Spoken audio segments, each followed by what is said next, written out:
స్వతంత్ర దినోత్సవ శుభాకాంక్షల్ని పురస్కరించుకొని ఈరోజు మనం మెగా గేమ్స్ స్పోర్ట్స్ ఒకటి మన శ్రీ సరస్వతి కాలేజీలో స్టార్ట్ చేసాము. మరి ఈ గేమ్స్ అనేవి చదువులో ఒక భాగము. ఈ గేమ్స్ వలన పిల్లలకి ఎన్నో రకాల ప్రయోజనాలు ఉంటాయనే ఆలోచనతో మరి ఈ గేమ్స్ ప్రతి విద్యా సంస్థలో జరపటం ఆనవాయితీ. ఇది ఒక టైం టేబుల్లో కూడా ఒక షెడ్యూలు గేమ్స్కి ప్రతి వారము ఒక 2 పీరియడ్స్ 3 పీరియడ్స్ మరి అరేంజ్ చేయడం జరుగుతుంది.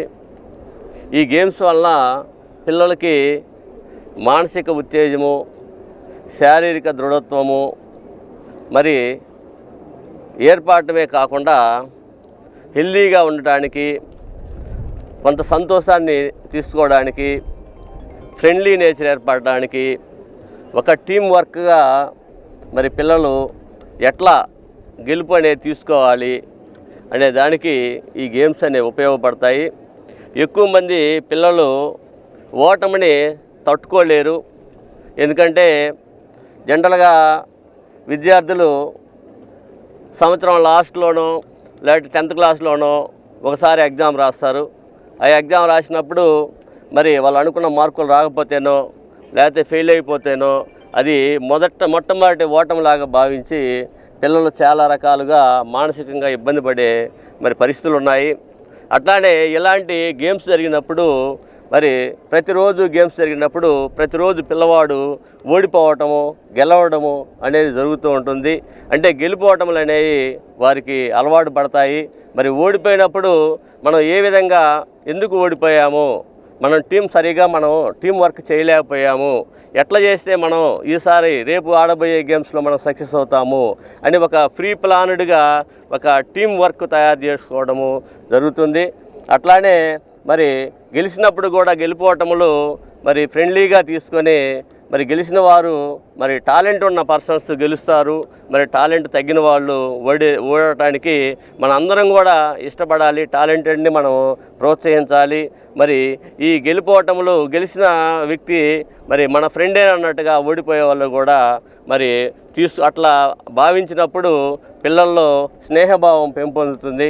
మరి ఈ గెలుపోవటములకి అలవాటు పడ్డప్పుడే పిల్లవాడు మున్ముందు కూడా భవిష్యత్తులో లేదంటే అతని లైఫ్లో ఎన్నో రకముల ఒడిదుడుకులు ఉంటాయి.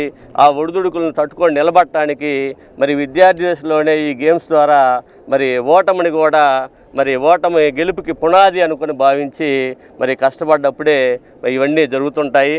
మేము ఇంత మెగా మరి ఈ స్పోర్ట్స్ తయారు చేయడానికి కారణం ఏంటంటే మరి స్టూడెంట్స్ మరి టీవీల్లో పెద్ద ఒలింపియాడ్ గేమ్స్ చూస్తూ ఉంటారు. మరి ఆ గేమ్స్ ఆడేవాళ్ళు కానీ అరేంజ్ చేసేవాళ్ళు కానీ వాళ్ళు కూడా ఒక టైంలో మరి విద్యార్థి దశ నుంచే వచ్చిన వాళ్ళు.